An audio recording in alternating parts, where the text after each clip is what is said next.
Hi mga ka-taxpayers!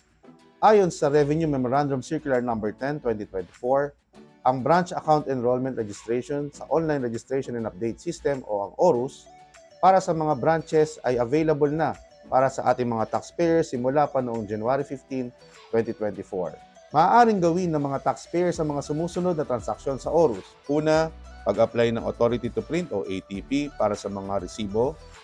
Pangalawa, pagrehistro ng Books of Accounts. Pangatlo, ang pag-update ng mga sumusunod na impormasyon. Letter A, pag-add ng registered activity o kaya line of business ng isang taxpayer. Letter B, add business name or trade name. Letter C, add ng mga karagdagang buwis o pagtanggal ng mga buwis na nirehistro na hindi kailangan sa isang business. Letter D, pag-change ng registered address o kaya pag-apply ng transfer of registration. Letter E, add incentives details or registration. Letter F, change and update contact type. Letter G, change and update contact person. Pang-apat, enroll to employer services link for the issuance of employees TIN. At pang-lima, register a facility.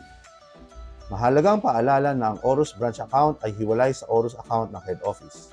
Ang mga taxpayers na gusto mag-enroll sa kanilang mga sangay ay dapat magparehistro sa www.orusbir.gov.ph at i-click ang new registration at sundin ang mga sumusunod na tagubilin.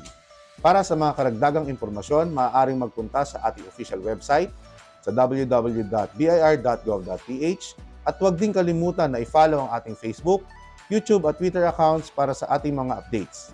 Maraming salamat mga ka-taxpayers!